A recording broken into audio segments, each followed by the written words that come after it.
Para sedherek ingkang kinasih, sugeng pepanggihan ing renungan padinan GKJ Purwantara dinten Jumat Legi 13 Juni 2019. Waosan wanci menika kapetik saking Lukas 13 ayat 18 ngantos 21 ingkang mekaten pangandikanipun.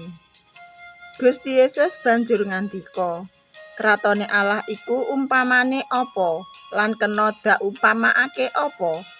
Iku kena dak umpamakake wiji sawi kang kajupuk lan kasebar dening wong ing pakebonane. Banjur thukul lan dadi uwit, nganti manuk-manuk ing awang-awang padha nusuh ana ing pang-pange." Lan pangandikane maneh mangkene, "Kratone Allah iku kena dak umpamakake apa? Iku umpamane kaya dene ragi kang dijupuk dening wong wadon lan dicarupake ing glebung trigu 3 taker nganti kemrasukan kabeh." Rahayu saben tiyang ingkang nampeni lan mirengaken sabdanipun Gusti lan dipun estokaken wonten ing pagesanganipun. Haleluya. Amin.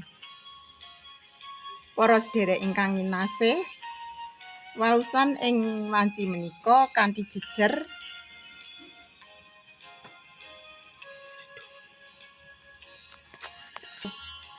alit dados ngrembaka. Para sedherek ingkang kinasih, asring wonten pitakenan kados pundi menawi ingkang sami mirengaken namung sekedhik boten wonten paminatipun. Lajeng wonten ingkang matur mekaten, "Senadyan namung sekedhik lan alit, menawi kita tindakaken kanthi pangandel bilih saben pakaryanipun Gusti ingkang sampun kita tindakaken, Gusti piyambak ingkang badhe ngreksa. Tugas kita namung nindakaken jejibahan nglantaraken kersanipun Allah. Kados pundi murih langkung nengsemaken lan gampil katampi. Ingkang swaunipun margi saking tag kemawon, lajeng karekam mawi audio, sakmangke sampun kapirsanan mawi YouTube. Menika nedahaken bilih Gusti ingkang reksa sansaya ngrembaka." Waosan kita ing enjang menika ing Injil Lukas 13 ayat 18 ngantos 21. Gusti Yesus paring pasemon bab kratone Allah menika kaumpamaaken menapa lan saged dipun umpamaaken menapa. Kratone Allah menika kados dening wiji sawi ingkang dipun pendhet tiyang lan dipun sebar ing lemah mekaten ugi kados dene ragi kangge damel nape menapa dene damel roti.